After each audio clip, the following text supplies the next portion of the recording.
This is one of my favorite parts about doing a show. It's not so much looking what others are thinking or looking at what stats say. It's what I think. I'm going to show you what I think right now as the signings are, what the Canadiens roster is going to look like to start the season. Let's talk some puck.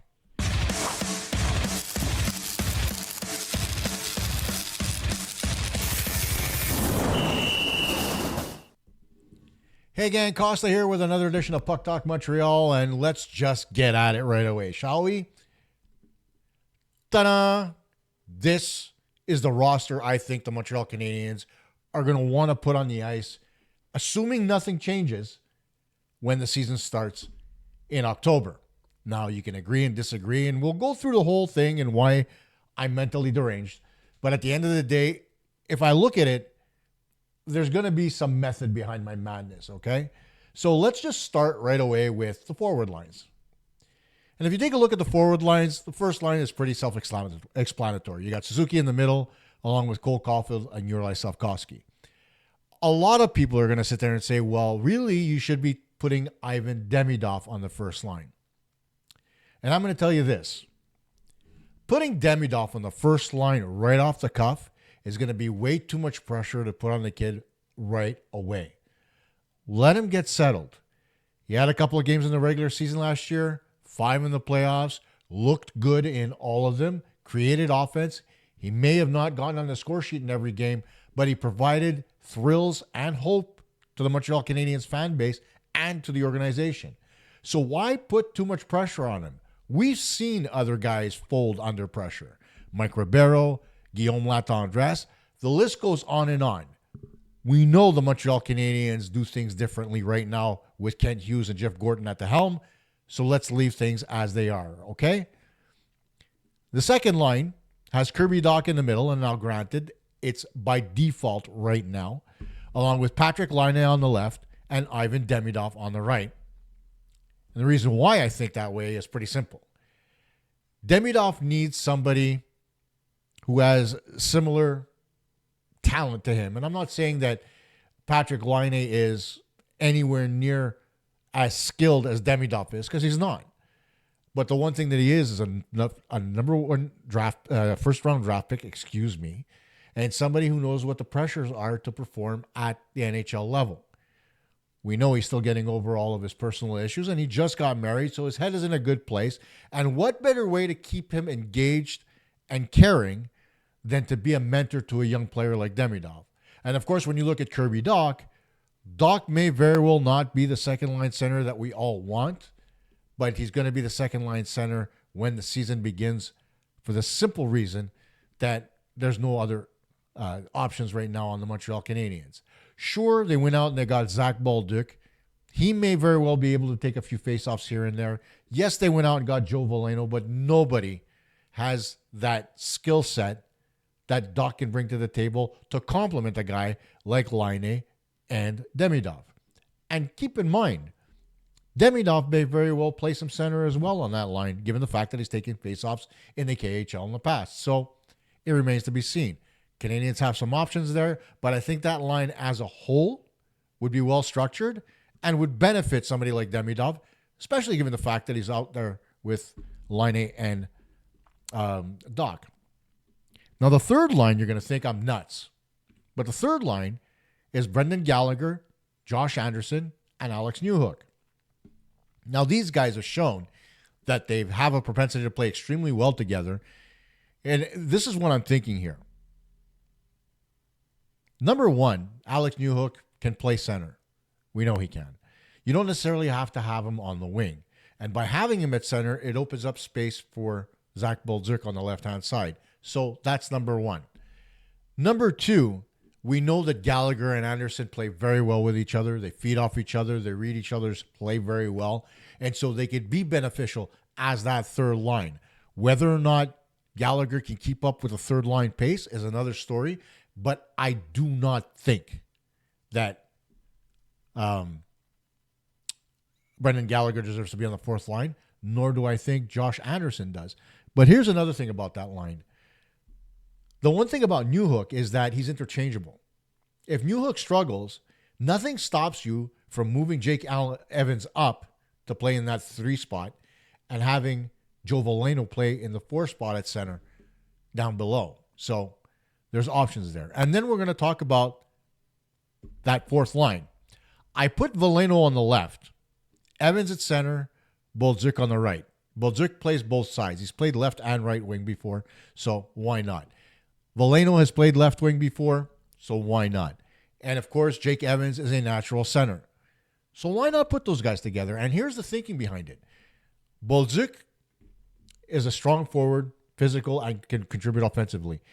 If Veleno has a relatively good start to the season, he's a redemption project. So he's going to be out there trying to save his career. So you know you're going to get his best. And Jake Evans is Jake Evans. I don't think we have to discuss anything as far as what Evans brings to the table. We know he kills penalties. We know he contributes offensively. Yada, yada, yada. So that's my 4 lines up front. We'll review them again very quickly. And please put it in the comments. I know you're going to tell me I should move Evans up. I'm probably going to agree with you there, but I just did it for discussion purposes. So here it is. You've got Caufield, Suzuki, Slafkovsky, Doc between Line and Demidov, Newhook between Gallagher and Anderson, and Evans between Veleno and Bolduc. And again, don't shoot the messenger. I think that that's not going to be the case. I think that as we go along through the preseason, Evans is going to be number 3, and either Veleno or Newhook are going to be number 4. You can interchange between the two and decide what you want. Now, let's take a look at the defensive pairings. As you look quickly, obviously the first one, you're going to ask a question. Lane Hutson and Alexander Carrier? Well, here's my thinking behind that one. Early on in the season last year, when Hutson first started with Montreal, you saw him out there with David Savard, and the idea was to have an elder statesman on the right-hand side to help him develop his defensive game at the NHL level. Nobody questioned his ability to play offense at the NHL level. But everybody thought, given his diminutive size, he may struggle defensively. That wasn't the case. You saw Hutson do very good things on the back end, separating man from puck, not necessarily by being physical, but allowing his elusivity to actually help him on the defensive side of the game. So it only made sense to move Savard out of there when you didn't need him anymore and put him with a little bit more of an offensively talented defenseman. Oftentimes it was either Struble, who played over 300 minutes with him last season, or it was Mike Matheson. But given the acquisition of Alexander Carrier and his contributions last year to the team, not only on the defensive side, but offensively, I think that Carrier would be a better partner for Hutson. I think that given the fact that Carrier plays the right-hand side, it would help Hutson. Now, granted, Hutson's a little bit all over the place on the ice. We've heard in the offseason he's been working on his backhand for when he gets to the right side of the ice. I would think that that's especially for the power play, nothing more. I think that having somebody who's steady on the right-hand side will help him with better defensive coverage at 5-on-5 on the left. But Carrier's stronger defensively than some of the other defensemen on the Montreal Canadiens. So I think having Carrier on that pairing with Hutson would be beneficial to Hutson and would help him be much more offensive-minded with a defenseman like Carrier, who is a little bit more fleet of foot than David Savard was, especially towards the tail end of the last season before he announced his retirement. Then you take a look at the second pairing, which is Caden Gooley and Noah Dobson. I don't think that's a surprise to anybody. I honestly think it's a no-brainer for those two. Gooley, again, in my opinion, was the Canadiens' best two-way defenseman for the first half of last season. Granted, he got injured, lost a little bit of time on the main roster. When he came back, he picked up a little bit where he left off, but he wasn't quite as crisp in his game as he was prior to his injury. And Noah Dobson, for as bad as everybody thinks Noah Dobson is, keep in mind that he was paired up with Alexander Romanov last year, right? And the Islanders were not defensive stalwarts by any stretch. Dobson was asked to push the pace and to provide offense. Now, given the fact that we've got Hutson, Dobson can play a little bit more of a defensive game, especially on a second pairing. Now, granted, those pairings can be swapped. Lane can play second pairing minutes. Dobson and Gooley can play first. It all depends on who the opposition is. But at the end of the day, it gives Stéphane Robida and Martin Saint-Louis options as far as defending is concerned. And then you look at the third pairing. The third pairing, right now I've got Mike Matheson, and you're going to think I'm nuts because I put David Reinbacher on the roster right now. But here's the thing with Reinbacher. Reinbacher has played a total of 20 games at the AHL level. Why? Because last season he got injured in preseason, came back a little late, and the year before that was pretty much the same thing. But the one thing that Reinbacher has proven time and time again, and Logan Mailloux outlined this when he talked about him in his interview with RG Media, was that he thinks that Reinbacher is ready for the NHL. He says that he's very difficult to pass. He plays a very good defensive game, and he contributes offensively. It's exactly what the Canadiens need to augment their man-on-man coverage in the defensive zone. And given the fact that he can skate and move the puck quickly, I honestly think that he's much better off being that number 6 guy, especially on a third pairing. You can have him out there to kill penalties. He's proven that he can cover very well, uses his stick to close the gap very well. So those minutes would be beneficial to him. And given the fact that you've got him out there with a veteran like Mike Matheson, who is going to be looking for minutes, you're going to be able to mentor him a little bit, especially given the fact that both of them skate very similarly. Now, Matheson, much faster, don't get me wrong. But agility-wise, they're both quite similar. So it would help. So that's why I think these defensive pairings would work. Again, you've got Lane Hutson, Alexander Carrier on the first pairing, Caden Gooley, Noah Dobson on the second pairing, Mike Matheson, and David Reinbacher on the third pairing. And keep in mind, the sequence that I put them in, as far as the defensive pairings are concerned, doesn't necessarily mean that's how they're going to go on the ice. Okay? Obviously, guys like Hutson and Dobson are going to play upwards of 20 minutes.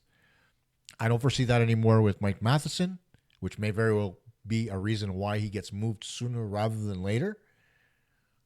But I also think there's more to it than that, especially given who's going to be in the press box.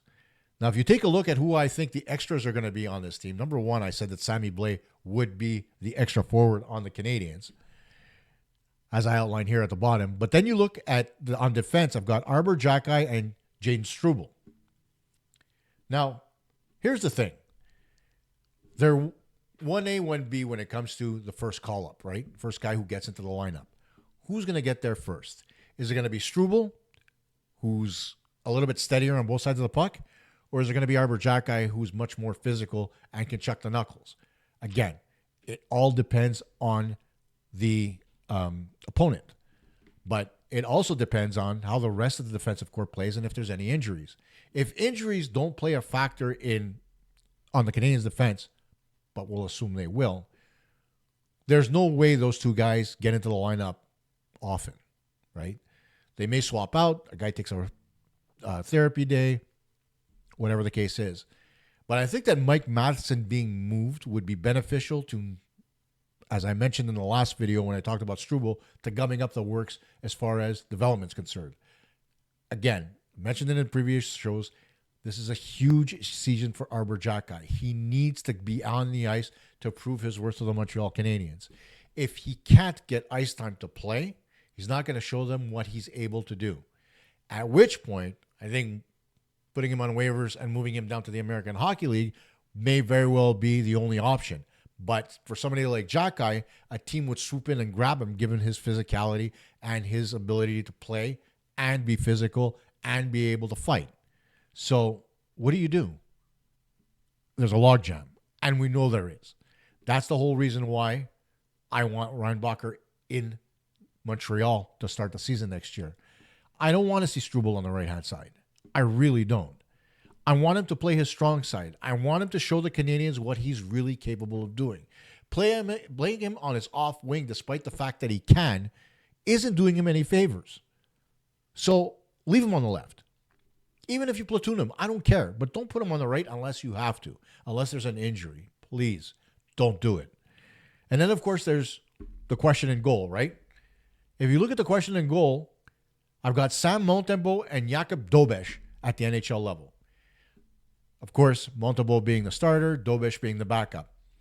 It's expected that Montreal is not going to play Sam Montembeault 60-plus games next season because Dobeš proved last year that he's able to take a considerable load from Sam Montembeault.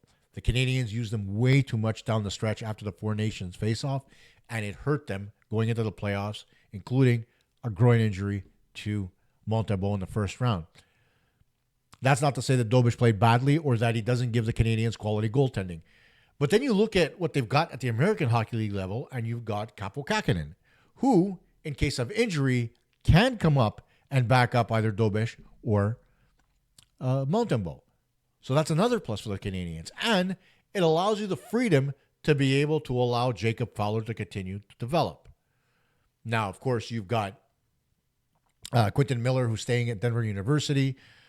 You've got Cornwallier, who's going to remain, I believe, in junior for another year before he moves on to the American Hockey League. So, and of course, there's Radkov in Russia. So there's a bunch of goaltending in the Montreal system that we have a lot of depth. And I agree, it's great. So there's options there for Montreal that they don't necessarily have to rush anything, and they can make educated decisions based on performance. So that's great. It's a complete roster. For the first time in, I would say, 15 years, there's no real glaring holes in the Canadiens. Think about it for a minute, other than maybe 2C, having a secondary center that's a little bit better at taking faceoffs than Kirby Dach. But even if Kirby Dach isn't great at taking faceoffs, and Joe Veleno was better, or Zach Bolduc takes a few faceoffs, or there's options. These are things that Montreal did not have even a few years ago.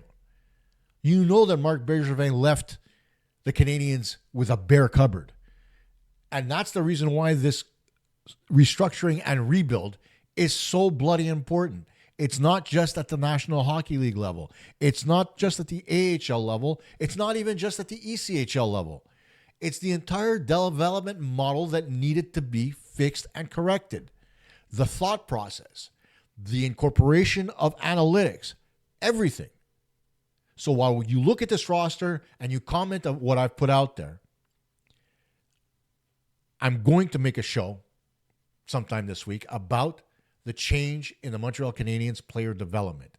It's huge. It's not anywhere where it was even a few years ago. So bear with me as I put the show together and think about what I'm going to say, because it's different. The model that they're putting together is so different, and it shows in the players that we're bringing up into this roster this particular season, and how the youth is transitioning from university or major junior over to the AHL, over to the NHL, and contributing. It wasn't the case. So take a look at my rosters. Here they are one more time for you. Forwards, defense and goaltending, and who's in the press box. Don't necessarily look at Carey Price on LTIR, because that contract come September 1st is probably going to be gone. But it's a clear vision of what I think the roster should look like. Is Reinbacher going to start with the team? Let me know what you think. Are we going to have Newhook at center, or is he going to play the wing? Is Dach going to play at center, or are we going to allow Newhook to play there and give Veleno fourth line minutes? Options, guys. Let me know.